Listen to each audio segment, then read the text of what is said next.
ArtPuzzle. I love my puzzle games, so I had to try this one. Starting out here with Mona Lisa. I also love art and history, so this just appealed to me on so many levels. And I was blown away by the apparent depth and detail to this when it is just like a pixel depth. It's so thin you can turn it sideways and it's gone. It's like Looney Tunes Bugs Bunny hiding behind a light post. And yet, when you get close to it, it looks like there's depth to it. It's so cool. I didn't know what that button did, and it made a mess out of the pieces. And then the middle one was some settings, to which there are 4 different music choices, I believe. But I couldn't figure out a way to get the pieces back in order, so I just restarted it really quick. And we're just going to go through a couple here, pulling them up at normal speed, and then kind of zip through. This did take about 26 minutes to do this. It is a little difficult here. You can kind of see my hands are not always touching the pieces. So I would liken this to trying to do a puzzle while wearing mittens built for a giant who lives in the Arctic tundra. The best thing to do is to keep your pieces a little away from your hands and use the green laser pointer. Because once they're up on you, it's very challenging to pick the thing you want to pick. You just kind of pick random stuff. They really could work on that. That would be so much better. I've not really had that problem in other puzzling games. They just have a huge hitbox around your hand, and it's just picking all kinds of stuff and never what you want. It does take about a minute and 24, I think is what I wrote on that, so jump ahead if you want. This is my music in the background too. I had to get rid of the actual audio. Apparently when you speed audio up 2,000 times, it just sounds like a mess. The audio was made on another quest game called Virtuoso.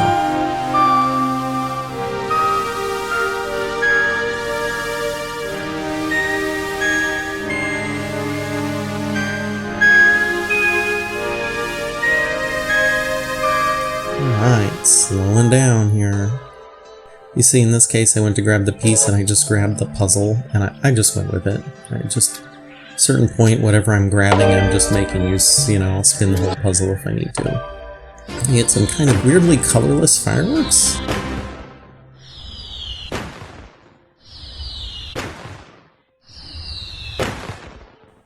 And it shows the puzzle next to the reference image. So now this is on the almost simplest setting where they just give you chunks of puzzle. I actually went through all 4 levels of the puzzle chunk thing, and it took anywhere from less than a minute to 4 or 5 minutes. So the top row does these chunks like this. The middle row does kind of large segments, kind of squared off large segments. I think when I saw the ad for this puzzle, I saw it in the simplest form where it had, like the hair of Mona Lisa attaching to the face of Mona Lisa, and I thought that looked really cool. Unfortunately, it does make for very few pieces and makes it incredibly simple. So I've just been going through these puzzles in normal puzzle piece mode. This one, I was surprised. I didn't know this was going to have 3D puzzles, so I had to slip one of those in here. This is the actual Bust of Nefertiti. So kind of challenging, actually, because I'm used to puzzling places and they do have the actual pieces in there. And this was kind of in arbitrary segments, so I think it was actually a little more challenging. I'm not sure if that's good or bad, but it depends on the person, I guess. I had a good time doing it. I thought their reference image being a cube was sort of strange. I didn't see why they couldn't just put in a higher scanned actual bust, but I don't know. Maybe there was a problem with that. So being able to recreate that, though, not just a piece of art, but a piece of history, that was really cool. And just having it in front of you in such high definition.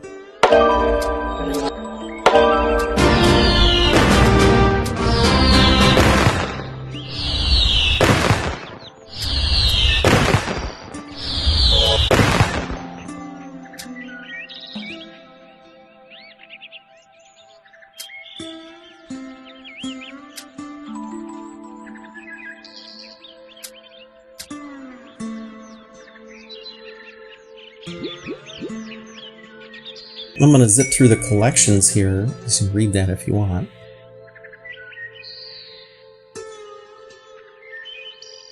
So they do give you little bits of info on these things, not too much, but a little bit.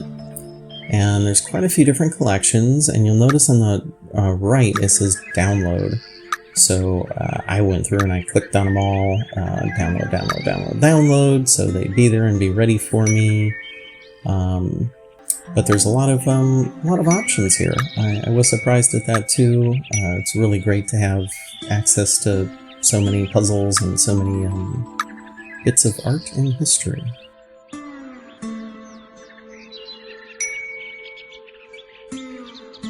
And I was just taking a look at the options menu again. The cut color, I believe, is like a little perimeter around the puzzle pieces, but yeah, not really sure how to play with that.